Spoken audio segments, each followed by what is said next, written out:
सावन के महीने में, सावन के महीने की शिव महापुराण की कथा है। पूरे देश और विदेश में बैठे हुए संपूर्ण सनातनियों को मैं धन्यवाद देना चाहूंगा। आस्था चैनल की टीआरपी से मालूम पड़ा कि 44 करोड़ लोगों ने कल पार्थिव शिवलिंग का पूजन किया।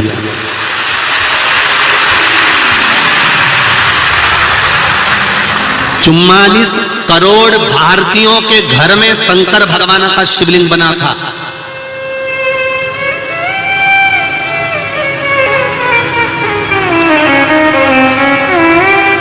और अभी भी लक्ष्य पूरा नहीं हुआ है, अभी भी लक्ष्य पूरा नहीं हुआ है। 130 में से 30 हटा भी दूं तो भी कम से कम 100 करोड़ शिवलिंग का निर्माण होना चाहिए।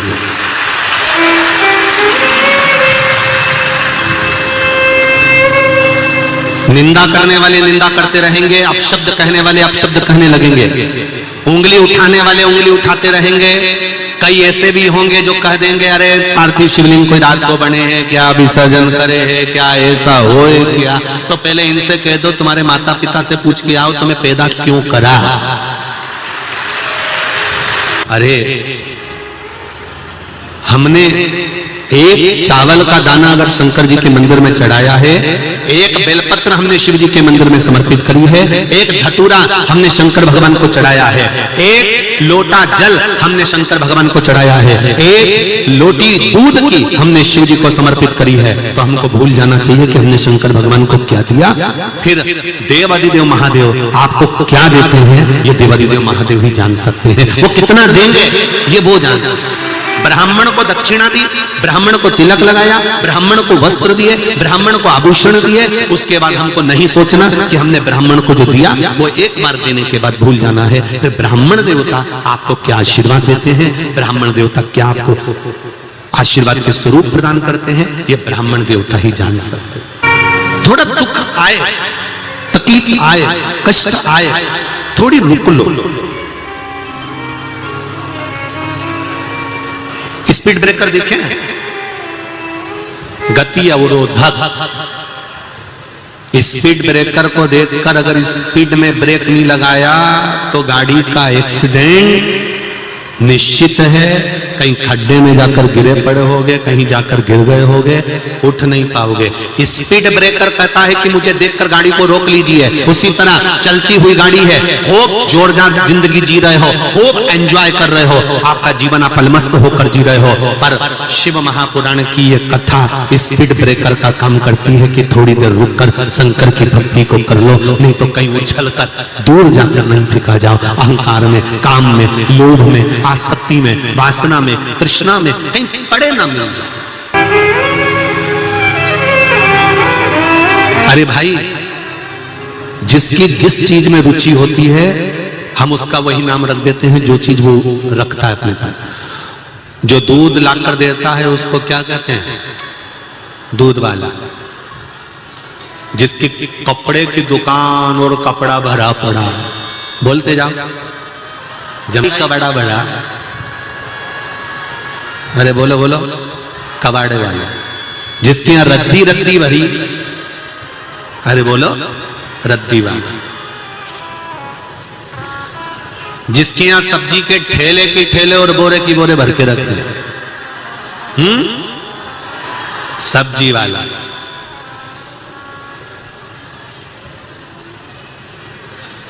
और जिसके अंदर लोभ ही लोभ भरा हो, लोभी। जिसके अंदर क्रोध ही क्रोध भरा हो, क्रोधी। जिसके मुख पर 24 घंटे झूठ भरा हो, के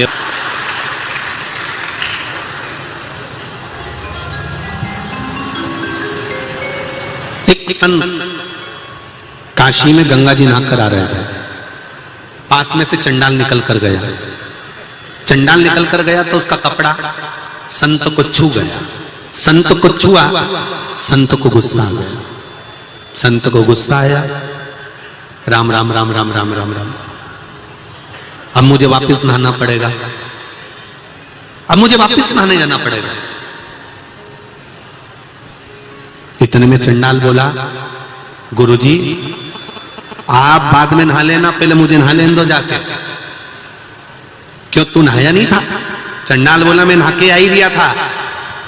तो फिर आप छुआ गए ना मुझसे।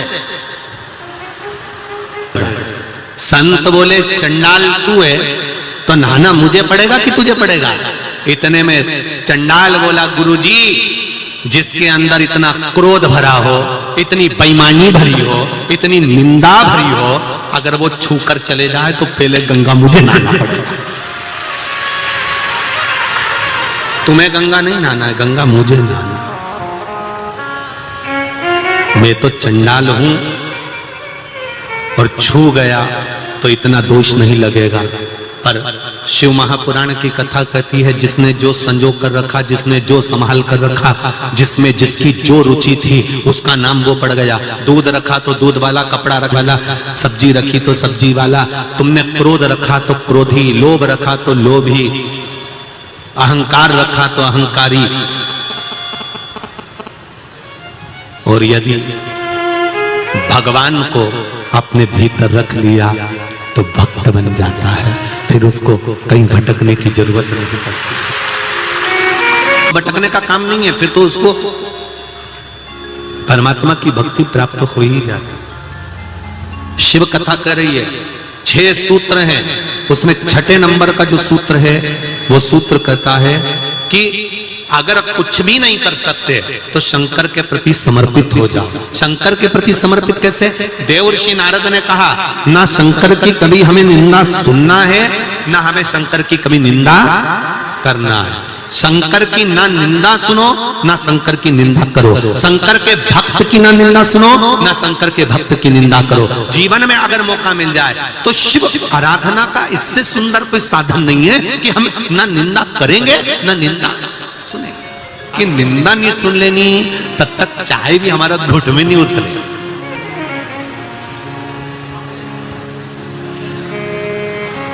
गाड़ी आती है प्रतिदिन, बोलो सही है कि गलत है? और रोज गाती गाती जाती है, कचरा वाला। बोलो सही है कि गलत है? और कितना किया, सूखा कचरा सूखे वाले में डालो और गीला कचरा गीले वाले में डालो। यह कचरे की गाड़ी दिन में आती है क्या? नहीं। शाम को आती है क्या? नहीं। कचरे की गाड़ी आती है तो सुबह सुबह आती है। क्यों? रात को जितना कचरा तुम्हारे भेजे में भराओ, अहंकार, काम, लोभ, आसक्ति, वासना, तृष्णा, झूठ, प्रपंच, जितना तेरे भेजे में भरा है, इस सब को सुबह सुबह किसी दूसरे को मत देना, उठाकर कचरे के डिब्बे में डाल देना, तो परमात्मा का हो जाए। कचरे की गाड़ी और प्रतिदिन कहकर जा रही है, उसके बाद भी तुम लोग नहीं समझो तो अब कई नगर निगम वाले हों चाहे कोई होए, वो तुम्हें कितना समझाएं कि कचरा कचरे की गाड़ी में ही डालो। काम, लोभ, आसक्ति, वासना, तृष्णा, इनको पटक दो जल्दी।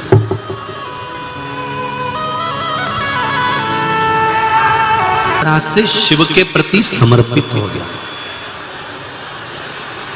समर्पण किसको कहा गया?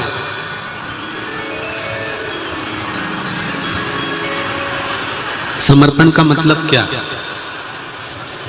आपने किसी वस्तु को किसी को दे दिया, उसको समर्पित कर दिया, उसको समर्पण नहीं कहा। समर्पण का मूल मतलब एक है। आप अगर देवाधिदेव महादेव के हो गए हो, एक बार दिल से अगर शंकर के हो गए हो, तो समर्पण का सबसे मूल तात्विक लक्षण और आनंदता क्या है? अगर हम शिव के हो गए तो समर्पण हमने अगर शंकर के प्रति कर दिया है, तो ये निश्चित है कि शंकर भी आपके प्रति पूर्ण समर्पित हो जाते हैं। इसको समर्पण का। तारकासुर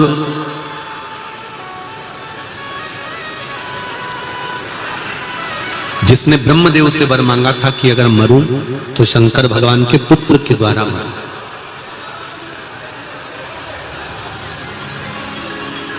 अगर मेरे प्राण जा रहे हैं तो शंकर भगवान के पुत्र के द्वारा मैं मरूं।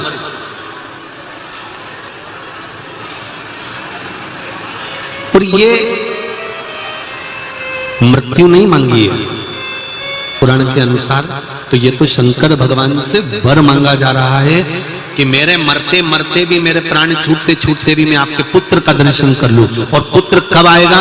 जब मेरे देवादिदेव महादेव मंगल विवाह कर लेंगे, क्योंकि अभी तो शंकर भगवान तप और साधना में बैठे हुए हैं। अभी तो मेरे देवादिदेव महादेव तप साधना में लगे हुए हैं। ये तप, ये साधना से हटेंगे तब तो इनके घर में संतान आएगी, तब तो इनके घर।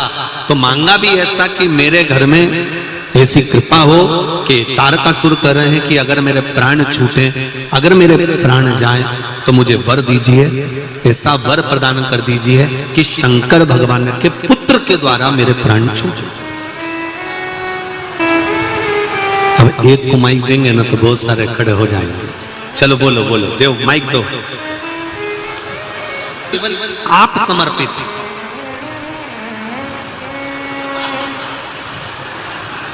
समर्पण का मतलब ये नहीं है कि केवल आपका समर्पण। समर्पण का मतलब है कि देवादिदेव महादेव भी आपके प्रति समर्पित है। फिर समझ लेना, जरा अच्छे से समझिए।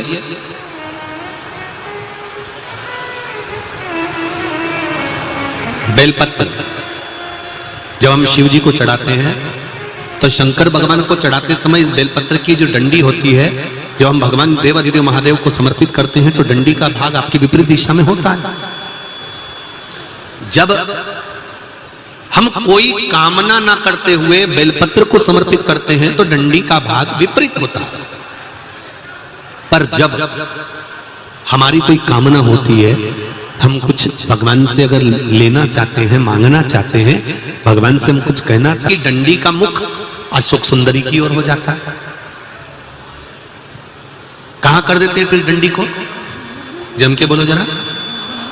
मतलब ये शिवलिंग, शिवलिंग से जहां जल धारा, जल बह रहा है, फिर जब हम शंकर के शिवलिंग पर बेलपत्र चढ़ाते हैं तो डंडी का मुख अशोक सुंदरी की ओर कर देते हैं। जब हमारी कोई कामना होती है तब भाव से, दिल से भगवान शंकर को अपना बनाने के लिए भक्ति के बल पर हम शिव को रिझा रहे हैं, तो बेलपत्री का जो डंडी का भाग है वो आपके विपरीत दिशा में। अब ध्यान देना जरा। तीसरा,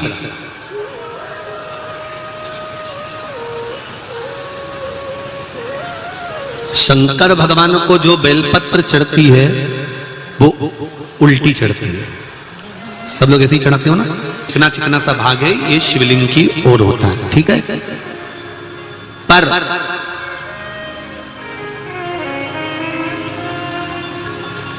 जब नंदी को बेलपत्र चढ़ती है,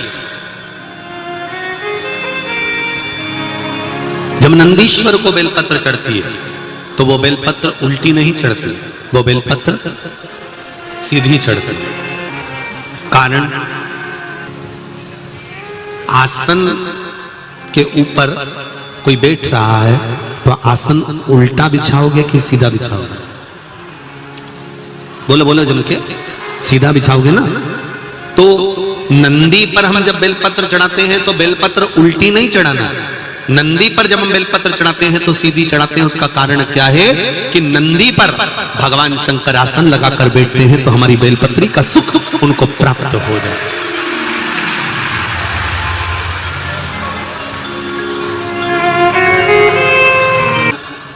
भगवान शंकर जब उस पर विराजमान होए, आसन लगाए, उस पर बैठे, तो उसका फल हमको प्राप्त, उसका फल हमको मिले। शिव महापुराण की कथा कहती है, तारकासुर ने भगवान से वर मांगा, ब्रह्मा जी से वर मांगा कि वर देना है तो ये दीजिए कि शंकर भगवान के पुत्र के द्वारा मेरे प्राण छूटे। तथास्तु कह दिया। समय आया, और समय आने के गंगा मैया भी तप कर रही हैं, पार्वती मैया ने भी तप करा, दोनों को शिव मिले। शंकर भगवान के तेज पुंज को ले जाकर गंगा जी में दिया गया, गंगा जी में समर्पित किया गया, गंगा जी को दिया गया। तब 6 पुत्रों का जन्म गंगा जी की जलधारा से हो गया, जिसको षडानंद कार्तिकेय कहा, जिनको कृतिकाओं ने पाला। और जब कृतिकाएं थक गईं तो फिर कृतिकाओं ने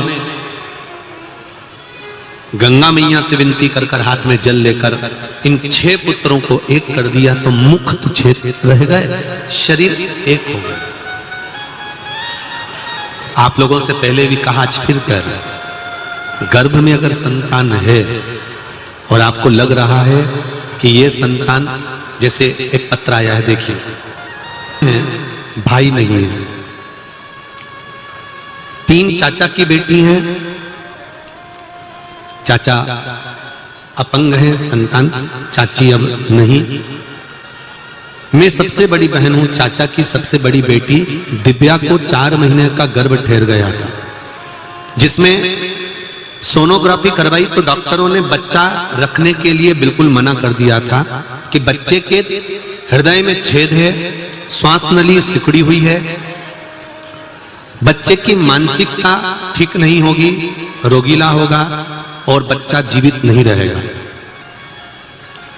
तब दीदी ने रो रो कर बुरा हाल बना लिया।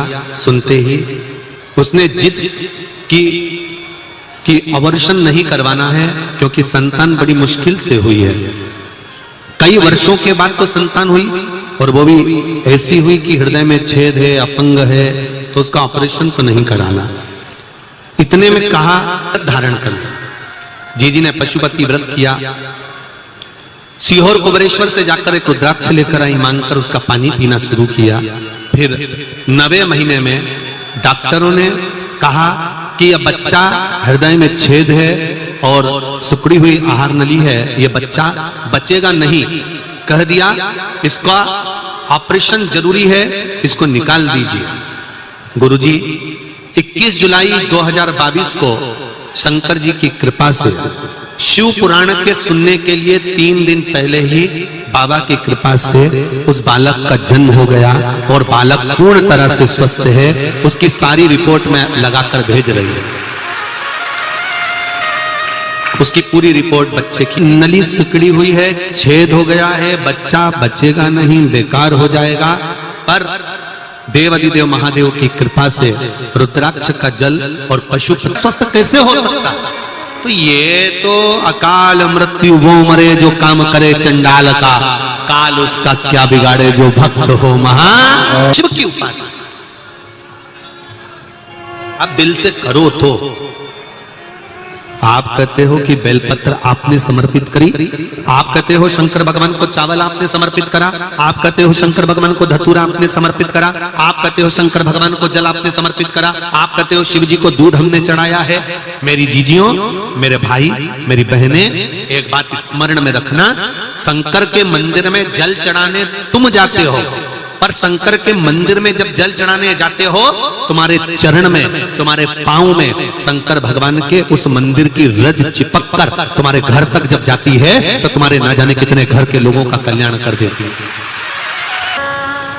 कल सारे घरों के अंदर शंकर भगवान का शिवलिंग बना। ऐसा लग रहा था जैसे हमारा घर घर नहीं है, हमारा घर बद्रीनाथ और केदारनाथ धाम बन गया हो, सबका घर।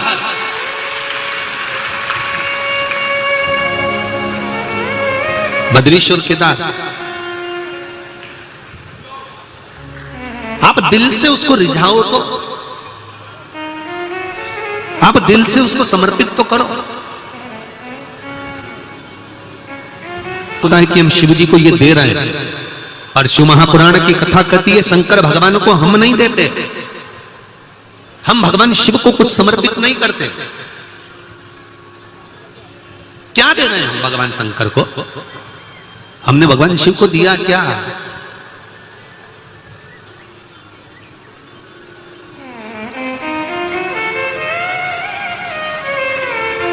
महाराज,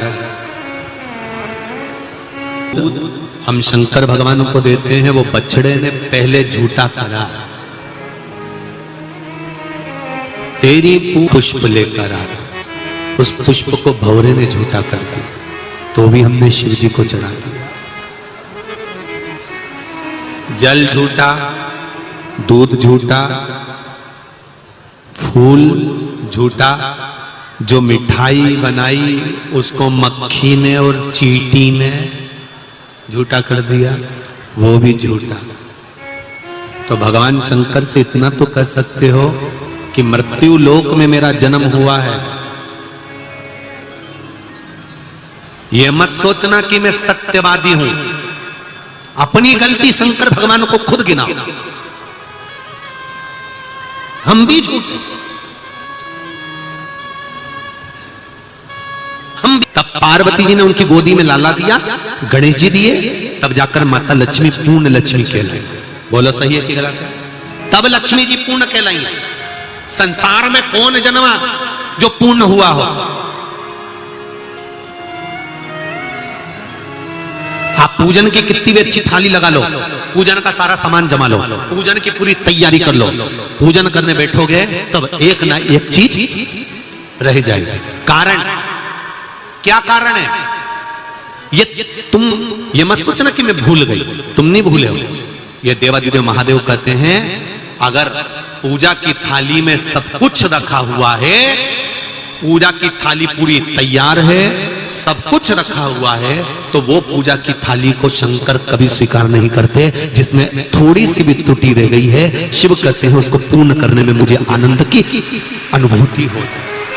पूर्ण शंकर और पार्वती करते हैं।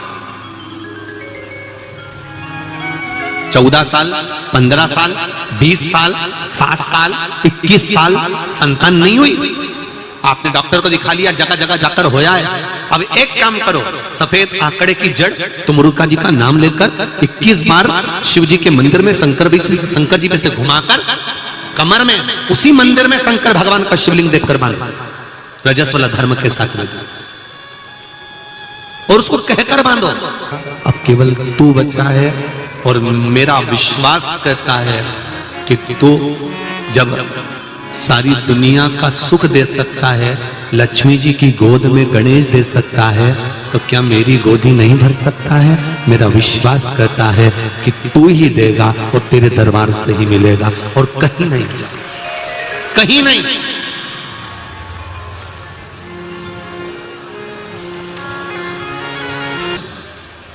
मिलेगा। तारकासुर का भगवान शंकर के पुत्र कार्तिकेय षडानंद के द्वारा संहार होना, संहार नहीं उद्धार हुआ, संहार नहीं हुआ, उद्धार हुआ।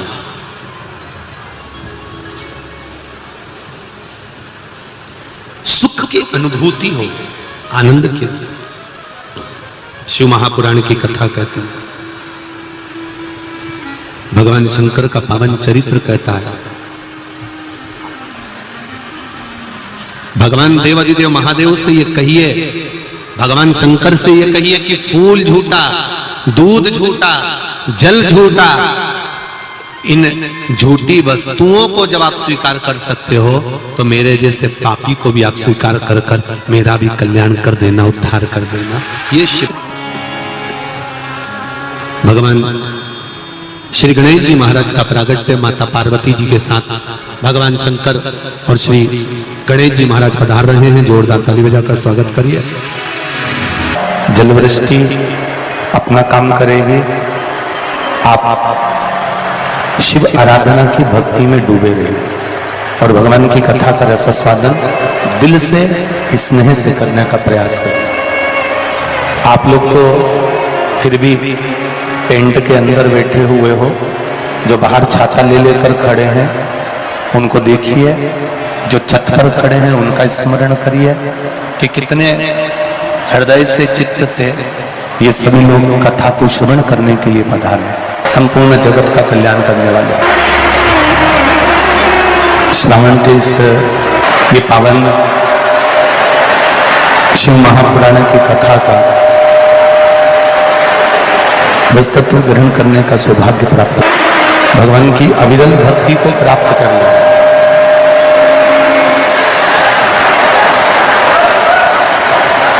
और वो अविरल भक्ति, भगवान के चरणारविंद का रसास्वादन,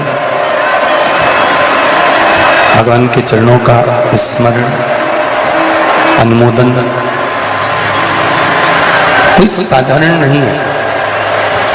ऋषि नारद कहते हैं कि ये 6 सूत्र,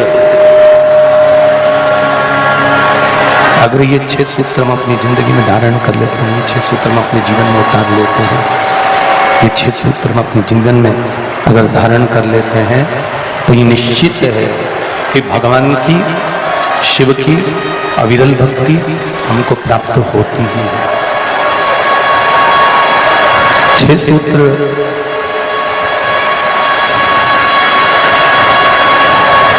देवऋषि नारद भगवान शंकर को प्राप्त करने के 6 सूत्र बता रहे।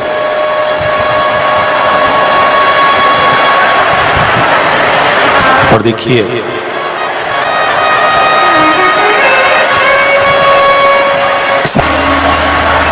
छह सूत्रों का वर्णन कर रहा है, और वो जो 6 सूत्र नारद जी ने बताए हैं कि भगवान शंकर की अविरल भक्ति को प्राप्त करने का सबसे बड़ा साधन ही ये 6 सूत्र। अगर कोई साधन बताया है तो ये 6 सूत्रों में बता दिया, ये 6 सूत्रों में वर्णित कर दिया गया। पहला वर्णन करा सिर पर त्रिपुंड, भगवान शंकर के मस्तक पर सिर पर त्रिपुंड लगा लेना। उस चौखट का मात्र, जो शंकर जी के मंदिर का ऊपर की चौखट का जो भाग है, उस चौखट को मात्र दर्शन कर लेने पर भगवान शंकर के जो 2 गण हैं, द्वारपाल हैं, उनसे हमको आज्ञा प्राप्त हो जाती है कि आप मंदिर के अंदर प्रवेश करें। आप मंदिर के अंदर गए,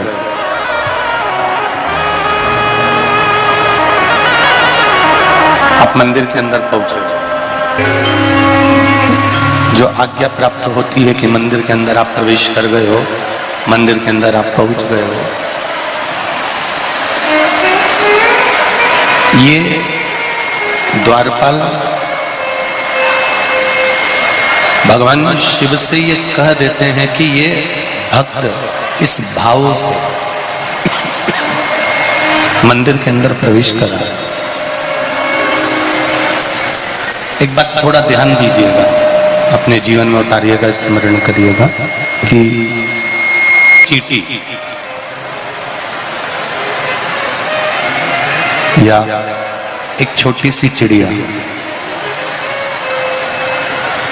एक छोटा सा जीव, जलचर हो, थलचर हो, वायुचर हो, कोई छोटे से छोटा जीव जब भगवान को पुकारता है तो क्या भगवान उसकी भाषा को जानते हैं?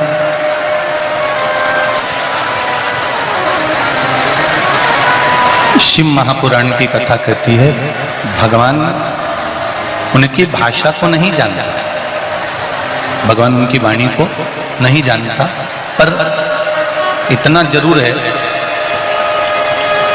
कि जब वो दिल से, हृदय से भगवान को पुकारता है तो उसके हृदय का जो भाव है, उसके दिल का जो भाव है, उसकी चित्तवृत्ति का जो भाव है, उसके मन का जो भाव है, भगवान उसको समझ लेते। एक मंदिर की चौखट, मंदिर का द्वार,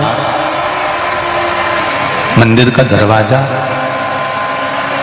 ऊपर का भाग, उस चौखट के भी ऊपर के स्मरण को, ऊपर के भाग को जान। हमारे सनातन हिंदू धर्म में हम जो बंदरवाल बांधते हैं, वो बंदरवाल नीचे बांधते हैं कि ऊपर बांधते हैं?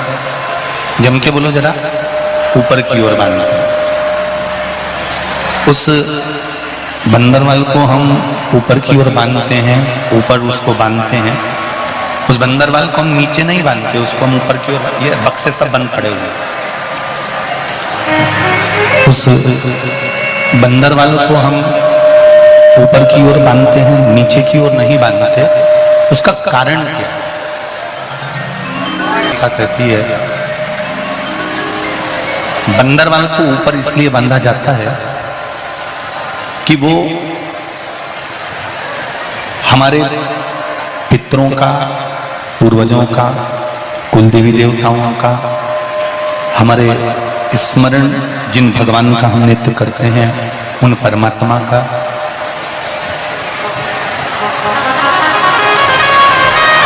भाव उस चौखट पर जो बंदरवाल बांधी जाती है उस पर बना रहता है। जब हम नीचे से निकल कर जाते हैं उस बंदरवाल के नीचे से, तो हमने भले अपने पूर्वजों को, अपने पितरों को, अपने देवताओं को हमने प्रणाम करा कि नहीं करा, पर बंदरवाल बंधे हुए दरवाजे से निकलकर जब हम जाते हैं तो हमारे पूर्वजों का आशीर्वाद हम पर स्वतः ही हो जाता है। 6 सूत्र देव ऋषि नारद ने भगवान शंकर को प्राप्त करने के बताए हैं। उसमें पहला सूत्र है त्रिपुंड धारण करना, और त्रिपुंड भगवान देवादिदेव महादेव को लगाकर, भगवान शंकर को समर्पित कर कर उस त्रिपुंड को अपने मस्तक पर धारण करना। सत्यम, शिवम, जम के बोलो तीसरा, सुंदर। जब जीवन में सत्य अगर प्राप्त हो जाता है तो शिव अपने आप मिल जाता है, और अगर शिव मिल गया तो जीवन अपने आप सुंदर बन जाता है। उस जीवन को सुंदर बनाने के लिए हमको कहीं जाने की जरूरत नहीं पड़ती। जीवन की सुंदरता परमात्मा का भजन।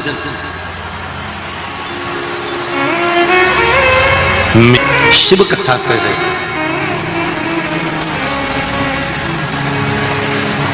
शिव मंदिर में लगाया गया, चाहे भस्म हो, चाहे चंदन हो, हल्दी हो, अबीर हो, गुलाल हो, भगवान शंकर को समर्पित करी गई कोई भी वस्तु हो, उस वस्तु का, उस सामग्री का त्रिपुंड। और हम तो पहले भी कथा में कहे, आज फिर आपसे कहते हैं कि आप रोज प्रतिदिन भगवान को लगाई गई सामग्री का अगर त्रिपुंड नहीं लगा सकते तो हफ्ते में कम से कम एक दिन ऐसा बना लो कि आज मैं शंकर मंदिर जाऊंगा और शिव जी के मंदिर पर अगर जो मिला उसका मैं मस्तक पर त्रिपुंड लगाऊंगा, भले फिर वो जल क्यों ना मिला हो, भले वो कोई सामग्री क्यों ना मिले। भगवान शिव का पंचाक्षर मंत्र।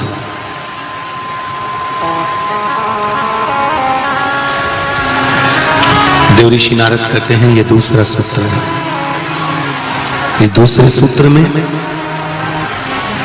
भगवान के पंचाक्षर मंत्र की मूलता कर लो। नमः शिवाय, नमः शिवाय, ये पंचाक्षर मंत्र। जब इसमें ओम को जोड़ दिया जाता है तो ये षडाक्षर मंत्र बन जाता है।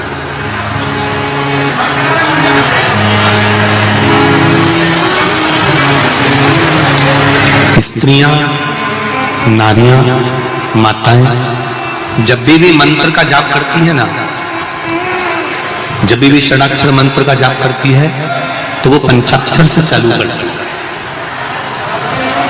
माताओं को जब भी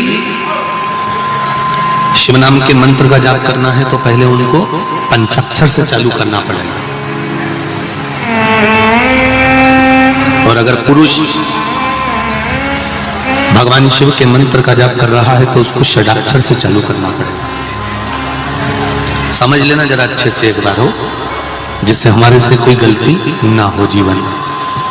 पंचाक्षर मंत्र सब बोलो जरा एक बार। नमः शिवाय, जम के बोलो। ठीक है, अब माताएं जब मंत्र का जाप करती हैं तो यहां से चालू करती हैं, जो अभी आपने बोला। पुरुष जब भगवान शिव के मंत्र का जाप करता है तो षडाक्षर मंत्र से चालू करता है, ओम नमः शिवाय। माताएं जब भी चालू करेंगी नमः शिवाय। माताओं का पंचाक्षर मंत्र जाप करना और पंचाक्षर मंत्र के बाद षडाक्षर मंत्र जोड़ना, ये वंश की वृद्धि करने वाला।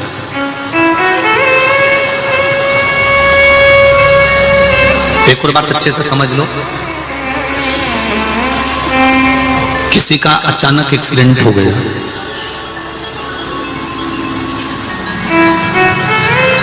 तुम्हें सुध नहीं है,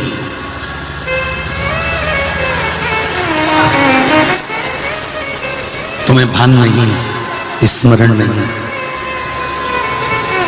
और सूचना मिली तुम्हें अचानक कि एक्सीडेंट हो गया है और जीव बड़ा तकलीफ में है।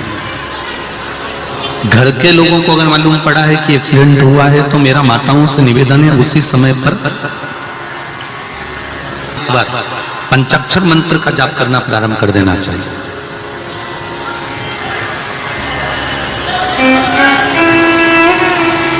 घर के उस चौखट पर जहां अपने पूर्वजों का स्थान है, जहां अपने पितरों का स्थान है, जहां अपने देवताओं का स्थान है, जहां अपने कुल देवी देवता का स्थान है, उस चौखट की ओर स्मरण कर कर शंकर के पंचाक्षर मंत्र का जाप कर लिया।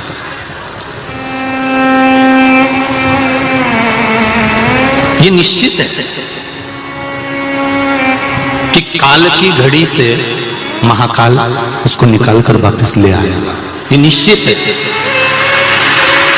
इसकी आ गई उसको तो बचाना, वो कहते हैं ना जन्म मरण और परण, ये तीन तो देवाधिदेव महादेव के पास में है, तो ये निश्चित मृत्यु तो आना है। मृत्यु तो कभी भी किसी की भी कहीं पर भी किसी भी रूप में आ सकती है, उसका कोई स्मरण नहीं, तो आ सकती है। मृत्यु की कोई घड़ी, कोई पल, कोई क्षण नहीं होता, तो उसका तो एक निश्चित है कि आना है और आएगी जरूर।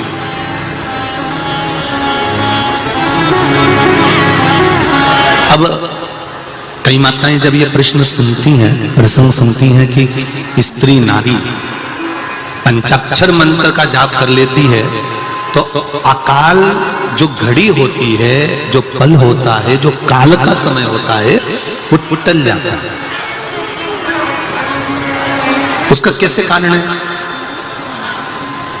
क्या कारण हो सकता है कि यह अकाल का जो समय है, भारत की भूमि पर केवल एक स्त्री, भारत की भूमि पर केवल एक नारी, केवल एक माताएं ऐसी होती हैं जो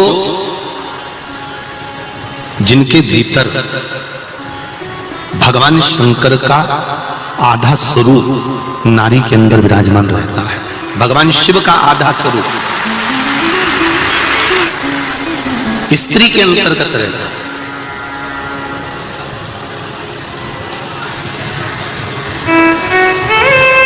नारी में धैर्य भी है,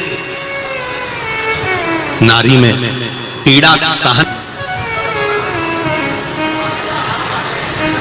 जितनी पीड़ा स्त्री को होती है, जितनी पीड़ा नारी को होती है, जितना दुख नारी सहन करती है, जितना कष्ट स्त्री सहन करती है, जितनी पीड़ा एक नारी सहन करती है, संसार का कोई व्यक्ति इतनी पीड़ा सहन नहीं कर सकता जितनी नारी इस पीड़ा को सहता है। एक बच्चे को जन्म देते समय माता का ये दूसरा जन्म होता है।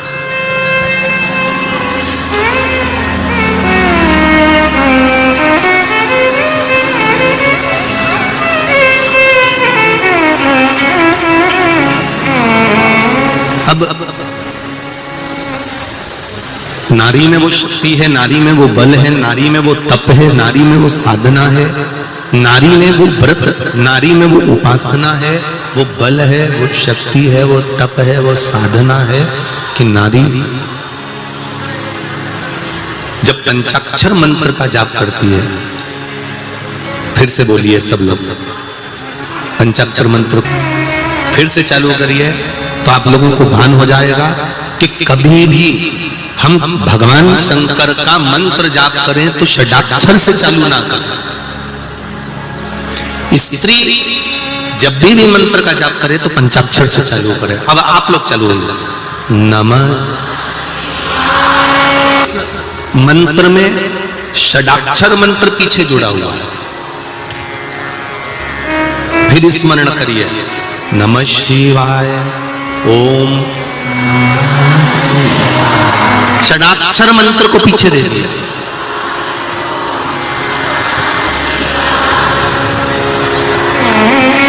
षडाक्षर मंत्र पीछे देना मतलब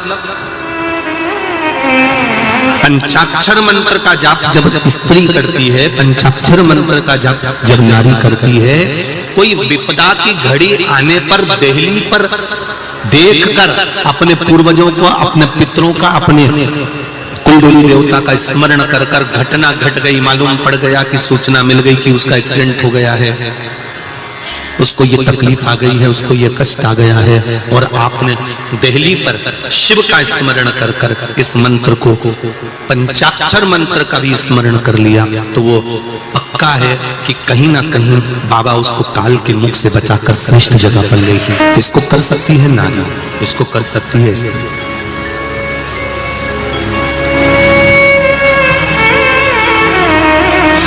एक प्रश्न खड़ा होता है, जितनी भी पूजन पाठ होती है ये स्त्री क्यों करे? थोड़ा बहुत तो ये बहरू भी करे ना, जो भी पूजन पाठ करे वो स्त्री करे, सारे व्रत उपास स्त्री करे, पुरुष क्यों नहीं?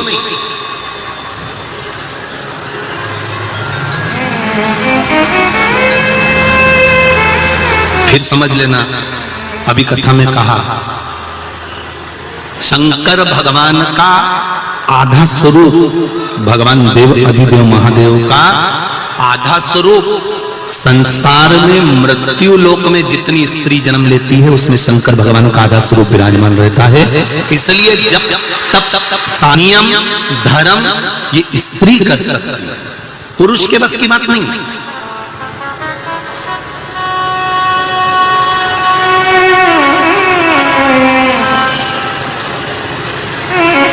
वो एक दिन एकादशी का व्रत करता है और पत्नी उसका मुख पढ़ लेती है, उसका चेहरा पढ़ लेती है, उसका स्वरूप देख लेती है कि उसको तकलीफ हो रही है। उसको देख लिया उसने, उसको देखकर समझ गई कि इसको तकलीफ है, इन्होंने व्रत जरूर कर लिया पर इनसे बन नहीं रहा, सद नहीं रहा। तो अगली बार से पत्नी अपने पति से कह देती है, सुनो तुमसे व्रत नहीं हो सकता, तुम मत करा करो, मैं कर लूंगी तुम्हारे बत्तल का, हो तुम चिंता मत करो, व्रत उपास मैं कर सकती हूँ। मेरी जीजियों, मेरी माताओं, कई बार हरतालिका तीज के दूसरे दिन चतुर्थी का व्रत आ जाता है माताओं का, बोलो सही है कि गलत है? चतुर्थी के दूसरे दिन, अरे बोलते जाओ, पंचमी का व्रत जाता है, ऋषि पंचमी का। पंचमी के बाद में छठ का व्रत आ जाता है।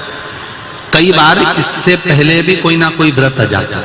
माताओं के लाइन से इतने व्रत आ जाते हैं तो भी इनके चेहरे पर सल नहीं आता, और जो भी पूजन करती है वो दिल से करती है। तीज का व्रत, चतुर्थी का व्रत, पंचमी का व्रत, छठ का व्रत, कोई कोई तो संतान सप्तमी भी करती है, बोलो तो री जी सही है कि गलत है? सप्तमी का व्रत, और फिर आ गई अष्टमी, फिर उसने सोचा वह गोगा नवमी भी आ गई, और गोगा नवमी के बाद में दसवीं, और फिर आ गई एकादशी। 4-5 दिन लगातार व्रत करने के बाद भी सुबह जल्दी उठकर रसोई घर में जाना, परिवार के लिए भोजन बनाना, बच्चों का टिफिन तैयार करना, झाड़ू पोछा कर लेना, और चेहरे पर सिकन नहीं, जो सामान घर में रखा है उसी को सेक सुखाकर सबको खिलाने के बाद में व्रत का थोड़ा सा सामान बनाकर खा लेती है और आनंद लेती है। इतने दिन अगर किसी पुरुष का व्रत हो ना तो बीपी और शुगर नीचे ऊंचे हो जाए, ऊंचा नीचा। पर स्त्री के, नारी के चेहरे पर शिकन नहीं होती, क्योंकि स्त्री का जो आधा भाग है, नारी का जो आधा भाग है, क्या नारी का जो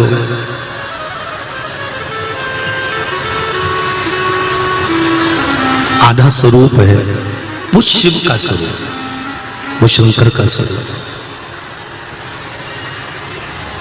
उसका तप, उसकी साधना, उसका बल बड़ा होता है।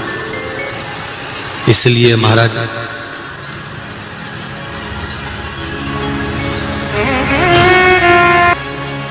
पंचाक्षर मंत्र की मूलता का स्मरण कराया गया। और पंचाक्षर मंत्र सावन का महीना में सभी लोग शिव महापुराण के मूल मंत्र का एक बार स्मरण करेंगे। अपनी अपनी जगह पर बैठकर बड़े भाव के साथ में श्री शिवाय नमस्तु कहती है। पंचाक्षर मंत्र का जाप जब नारी के जीवन में कोई दुख आए, तकलीफ आए, कष्ट आए, कुछ दुख की घड़ी सम्मुख खड़ी हो जाए, तब स्त्री भगवान शिव की चौखट का स्मरण कर कर पंचाक्षर मंत्र का जाप कर सकती है, पंचाक्षर मंत्र को जप सकती है। एक बार पुनः फिर माताएं पंचाक्षर मंत्र का जाप करेंगे। नमः शिवाय।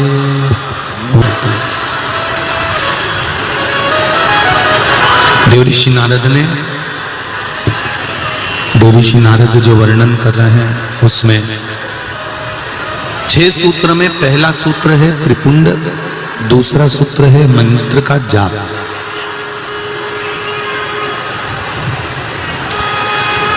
तीसरा सूत्र है रुद्राक्ष को धारण करना, रुद्राक्ष पहनना, ये तीसरा सूत्र है। शिव महापुराण की कथा का देवऋषि नारद महाराज तीसरा सूत्र वर्णन करते हैं। सभी शिव भक्तों को बहुत बहुत साधु। देखिए, भगवान शिव की आराधना जरूरी नहीं कि हम जल होगा तभी भगवान शिव को राजी कर सकेंगे। हमारे पास में कोई बेलपत्र होगी तो ही हम भगवान शंकर को राजी कर सकेंगे। हमारे पास में कोई पुष्प होगा तो हम भगवान शिव को राजी कर सकेंगे। पुराण की कथा कहती है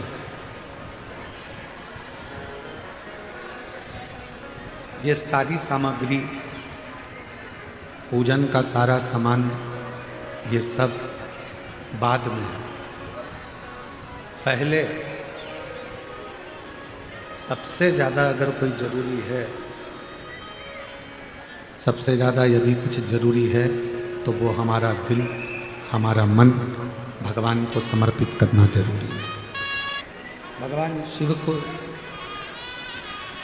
भगवान शंकर को एक लोटा जल चढ़ाया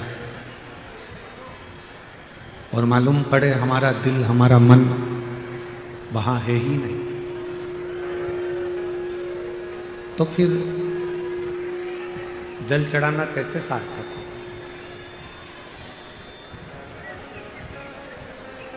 मंदिर की ही बेलपत्र उठाकर वापिस भगवान शंकर को समर्पित कर देना, भगवान शिव को चढ़ा देना, ये कब स्वीकार करते हैं भगवान? जब आपका मन, जब आपका चित्त, आपका मन, आपकी बुद्धि सब शिव में समाहित हो। जब तक भगवान शंकर में ये सब चीज़ें समाहित नहीं होगी, जब तक भगवान शंकर के उस शिवलिंग में हमारा मन, हमारा चित्त समाहित नहीं होगा, तब तक शिव प्राप्त नहीं हो सकता।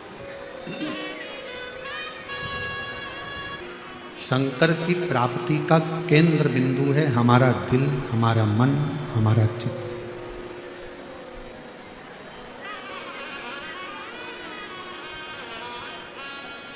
आप इतनी सारी संख्या में आए हो, लाखों की संख्या है।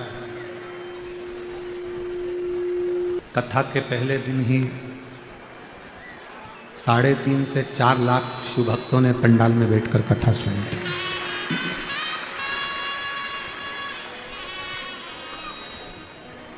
और मैं 4.5 लाख लोगों ने पहले दिन शिव पुराण सुनी और लगभग 2 से 2.5 लाख शिव भक्तों ने चाकरवाड़ी की भोजनशाला में भोजन ग्रहण किया। कोई भी जिस भाव से आकर वहां खड़ा हुआ, ये देखकर भोजन दिया गया कि मेरा माऊली आया है और वही पा रहा है।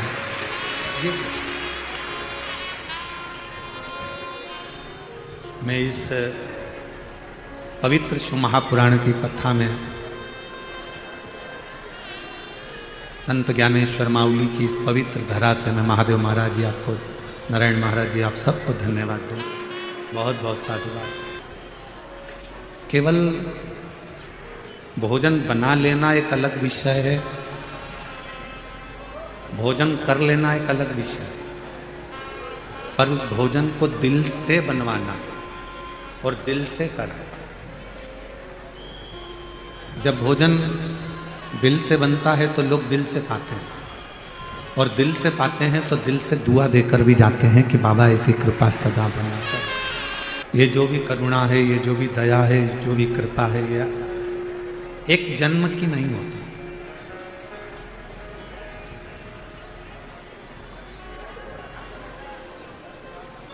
एक उत्तर देना भीड़ वालों, जितने चाकरवाड़ी में कथा सुन रहे हो सब उत्तर देना।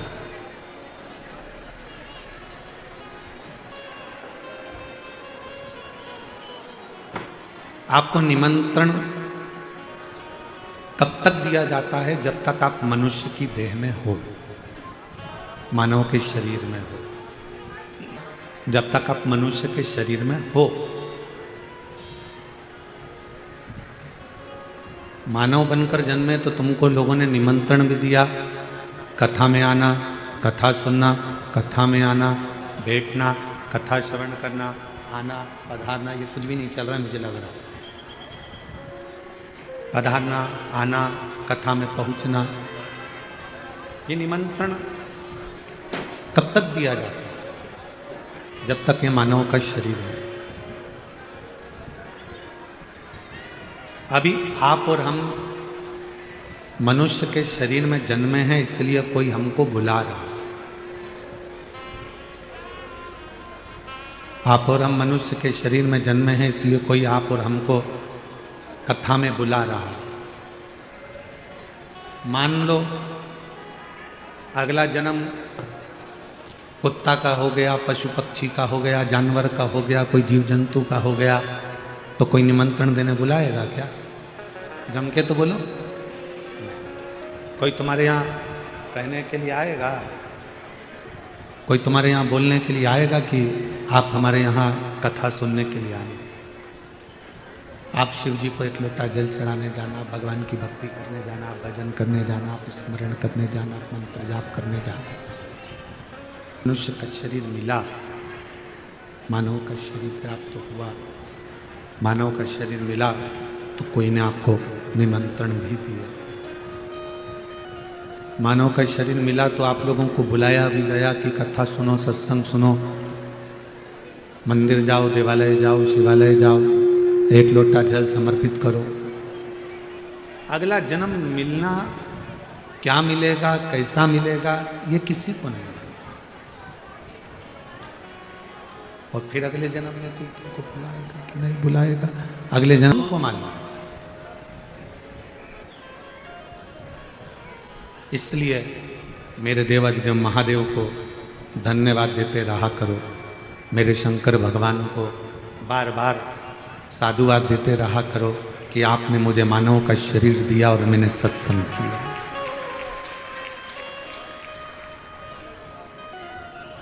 और और उस मानव शरीर में भी भगवत भजन हो गया तो ये समझ लो कि शिव की कृपा, शिव की करुणा। एक तन की भूख होती है, एक मन की भूख होती है, और इन दोनों भूख को कभी मिटाया नहीं जा सकता। इन दोनों भूख को कभी समाप्त करा नहीं जा सकता। तन की भूख और मन की भूख, ये दो भूख है, और इन दोनों भूख को कभी समाप्त नहीं करा जा सकता। ना ये तन की भूख समाप्त होती है, ना मन की भूख समाप्त होती है। फिर शिव महापुराण की कथा कहती है कि इन दोनों भूखों के समाप्त नहीं होती तो फिर करा क्या जाए। तो कहा एक काम करो, तन को भी काम में लगा दो और मन को भी काम में लगा दो। जब व्यक्ति काम में लग जाता है, जब व्यक्ति काम में लग जाता है तो फिर उसको भूख नहीं लगती। इस तन को अपने कर्म में लगा दो और इस मन को भगवान शंकर की भक्ति में लगा दो। ये दोनों जब काम में लग जाएंगे तो तन और मन भूखे नहीं। शरीर की भूख, तन की भूख और मन की भूख, इसको समाप्त करना बहुत कठिन, बहुत। पर दोनों को ही अगर हमने कर्म में लगा दिया, शरीर को भी कर्म में लगा दो, तन को भी कर्म में लगा दो कि परिवार का भरण पोषण करना है, परिवार को संभालना है, घर को संभालना है, कुटुंब को संभालना है, तो इसको शरीर को लगा दो काम में कि तुम काम करते हो, और मन को भी लगा दो।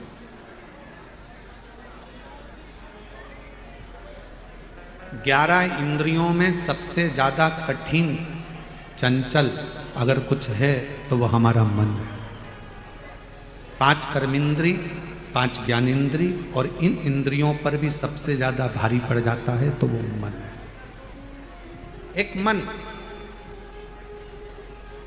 10 इंद्रियों पर भारी पड़ता है। कितना शिव महापुराण की कथा कहती है, भगवान शंकर का संवाद करता है। पार्वती मैया का जब प्राकट्य हुआ, माँ पार्वती मैया जब जन्मी और हिमालय राज के यहाँ पर खूब बधाइयाँ बट रही थी। घर में बेटी का जन्म हुआ और हिमालय राज बड़े खुश हो रहे थे कि आज मेरे घर में एक बेटी का जन्म हुआ, और खुशी मनाओ कि हमारे घर में बेटी का जन्म हुआ है। बेटा एक कुल को तारता है और बेटी 2 कुल को तार देती है। प्रसन्नता मनाओ, मना नहीं। इस चित्त को, इस मन को,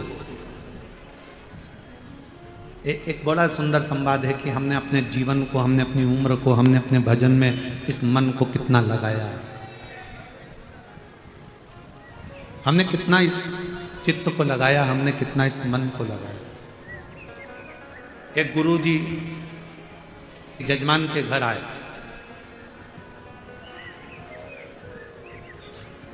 और गुरुजी यजमान के घर पर आए, और यजमान के घर पर आने पर यजमान प्रणाम करा, चरण पखारे, नमन करा। बहू थी नहीं, आ गई, प्रणाम करा उसने भी। इतने में गुरुजी ने बहू से पूछा, बेटा तुम्हारी सास की उम्र कितनी है? बहू ने बताया 35 साल, 35 मेरी सास की उम्र है। तुम्हारे ससुर की उम्र कितनी है? कहा 25 साल। फिर गुरुजी ने पूछा, बेटा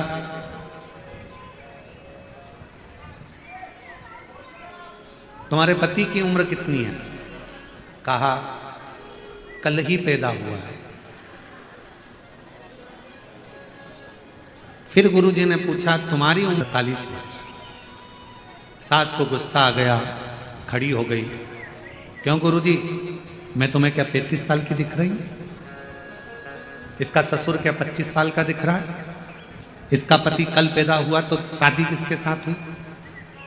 मेरी बहू सब झूठ बोल रही है, केवल इसने अपनी उम्र सही बताई है, बाकी के सब की उम्र झूठी बताई है। गुरुजी ने कहा मां आप नाराज मत हो, मैंने आपकी बहू से उम्र नहीं पूछा, मैंने आपकी बहू से ओरिजिनल उम्र पूछी है। 48 साल की हो गई, 48 वर्ष की उम्र उसकी थी।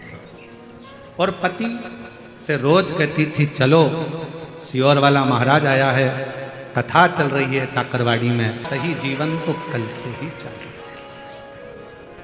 आप में से कई माताएं, कई भाई, कई बहनें, कई मेरी जीजियां, कई मेरे जीजा, कई मेरी बेटियां, कई मेरे बेटा, आप में से भी ऐसे होंगे जो पहले दिन आए होंगे या कल पहली बार आए होंगे या आज पहली बार आए होंगे, जो कल और आज पहली बार कथा सुन रहे हैं या पंडाल में आए हैं। आप सबको हैप्पी बर्थडे टू यू। मैं महादेव महाराज जी आपको साधुता दूं, महाराज नारायण महाराज सबको, कि आप लोगों ने अपने बच्चों को भी सही उम्र दी है। डॉक्टरी की पढ़ाई के साथ साथ उनको अपने पूर्वजों ने जो सत्संग किया, भजन किया, जो माऊली ने कृपा करी, वो सारी कृपा का वृतांत उनको अपने जीवन में दिया और सत्संग में उनको लगा। है ना, कितना कठिन है ये मनुष्य शरीर को परमात्मा तक लेकर जा, कितना कठिन।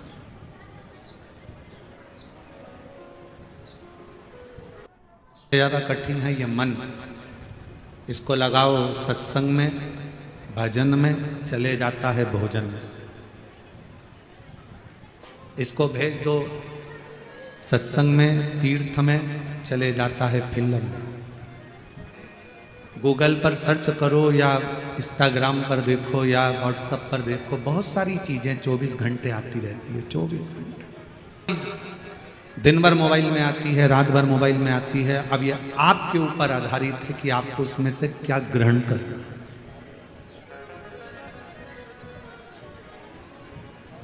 एक बात कहना जा रहे हैं, परंतु हो सकता है कि बहुत सारे लोगों को इस चीज से काली मिर्ची लग जाए। महादेव महाराज जी हमारी बात से थोड़ा लोगों को बहुत लगती, बहुत हो सकता है कि कई लोगों को ये बात लग जाए। समय के बच्चे आपकी बिल्कुल नहीं सुनते। 100 बच्चों में से 10 बच्चे ऐसे होंगे जो अपने माँ बाप की सुनते होंगे, बाकी के 90 की तो हम गारंटी ले रहे हैं नहीं सुनते। आज के जमाने के बच्चे आपकी नहीं सुनते। आज के जमाने के बच्चे आपकी नकल करते हैं। क्या करते हैं? जम के बोलो जरा, नकल। पापा ने ऐसा किया था, मम्मी ने ऐसा किया था, दादी ने ऐसा किया था, दादा ने ऐसा करा था, बुआ जी ने ऐसा करा था, नानी जी ने ऐसा करा था, उनने मुझे 500 का नोट दिया तो मैं भी 500 ही दूंगा, उनने अपने व्यवहार में 200 रुपये दिया था, मैं भी 200 रुपये दूंगा, उनने बिछुड़ी दी थी, पायल दी थी शादी में, मैं भी पायल दूंगी। आज के ज़माने के बच्चे आपकी नहीं सुनते। आज के ज़माने के बच्चे आपकी नकल करते हैं। बच्चे आपकी नकल कर रहे हैं तो आप उनको अच्छी नकल दो। दिन भर मोबाइल पकड़कर अगर मम्मी बैठी रहेगी तो बच्चे भी दिन भर मोबाइल पकड़कर बैठे रहेंगे, और अगर मम्मी दिन भर अच्छी किताब लेकर बैठी रहेगी तो बच्चे भी अपनी पुस्तक लेकर बैठे रहेंगे। दादी अगर लड़ाई करेगी तो बच्चे भी लड़ाई करेंगे। इसलिए दादियों से भी निवेदन है कि टीवी पर शिव पुराण सुनना तो बच्चे भी कभी ना कभी सत्संग सुनने की आदत डाल लेंगे। नकल करते हैं बच्चे, माँ जैसा करेगी वैसे बच्चे करेंगे। आज का जमाना है, आज के बच्चे आपकी सुनते नहीं पर नकल पूरी करते हैं। मम्मी ने तुम भी तो इतनी देर से मोबाइल लेके बैठी थी और मुझे पढ़ने बिठा दिया।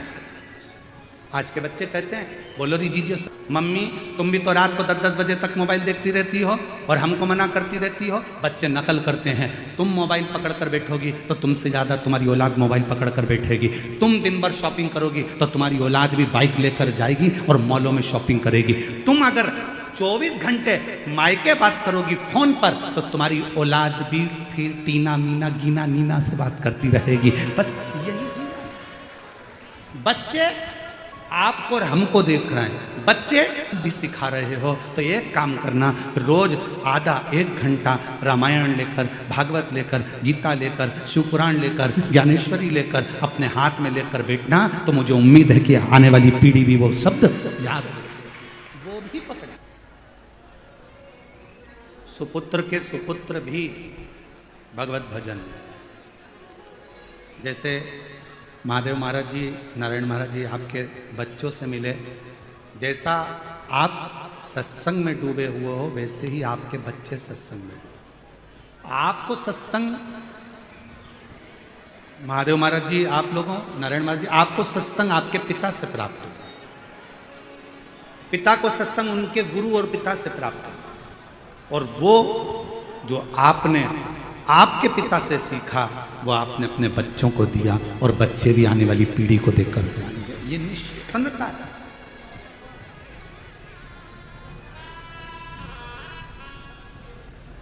आज के जमाने की शिक्षा भी आपने अपने बच्चों को दी, और जो संस्कारों की शिक्षा है वो भी अपने बच्चों को दी। घर के बड़ों को देखेंगे, बुजुर्गों को देखेंगे तो उनको देख के नकल करेंगे। ये उससे विनती करो।